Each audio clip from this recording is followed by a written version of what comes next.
Quick update lang tayo dito guys kay Pi. As of now nasa 124 yung kanyang price action. Nagkaroon siya dito ng pagbagsak ng presyo around 107.10 in PHP, and as of now I've been observing as well dito ng potential retest ulit, maybe 2.03 guys, no, who knows, pero pag-uusapan natin yan dito sa video natin today, as well as itong pina-farm ko under Solana. Meron ako ditong pinaka points na na-accumulate. Share ko na lang dito guys sa video natin today yung kanyang funding round. Nagkaroon na dito ng pag-raise around 7M. Pero bago tayo dito guys magsimula, kung hindi nyo pa na-like itong video na ito, please like this video first, subscribe yung YouTube channel natin, turn all the bell icon para ma-notify kayo dito sa mga updates natin na ginagawa sa ating YouTube channel guys. So for now, nasa 124 nga yung price action nitong si Pi. In my own opinion dito guys, potentially meron pa siyang retest dito sa previous support, no?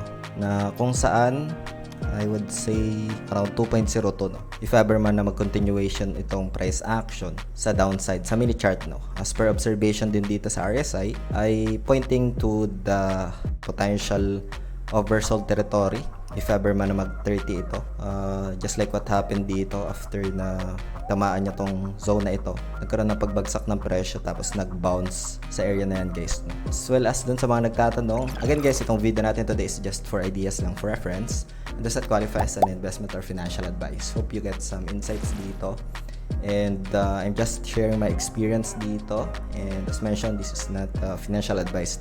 So meron ako dito mga na DCA before, and benta ko na dito paunti-unti guys, maybe I think 2.49 ay nabenta na natin around this area, and I'm planning to like a scalping mode lang if ever man na mag-bounce dito, and then set SL na lang ako if ever na mas bumagsak pa siya ng maybe 1.8, no? Kasi pwede siyang magkaroon ng continuation pa sa downside dito.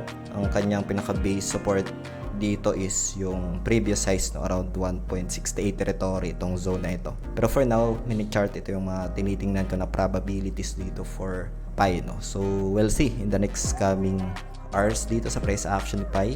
It seems like the price could potentially retrace pa sa downside. Ito yung inaabangan ko na area. Yun, quick update tayo dito kay Pi, and share ko na rin itong pina-farm ko ngayon dito, which is itong si Pragmetric, no.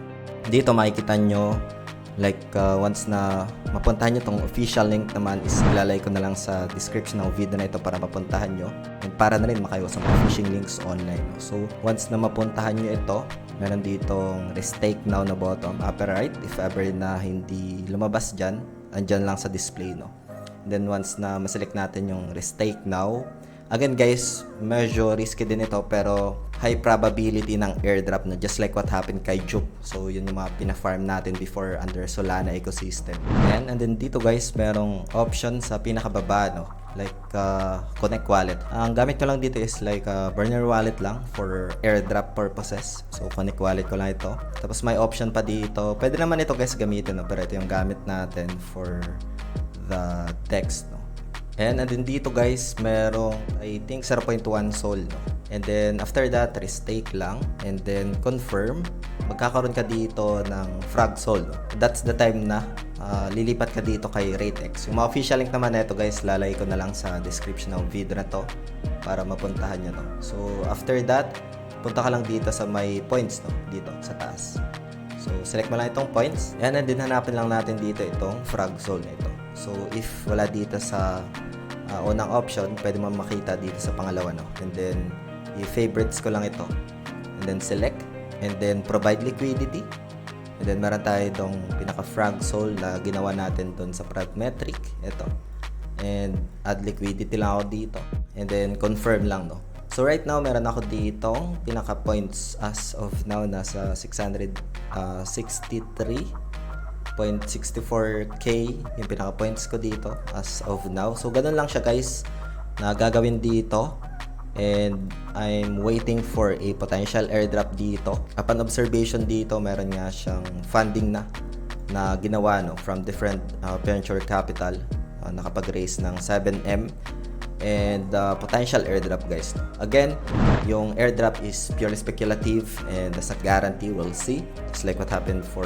like Juke and other DeFi potential project dito kay Solana ecosystem, guys. No? So yun lang for today. Hope you get some insights, updates dito. And kung meron kayo mga questions, feel free to comment lang sa comment section ng video na ito. Maraming salamat ulit sa panunood. Ingat tayong lahat. Peace out. Bye for now.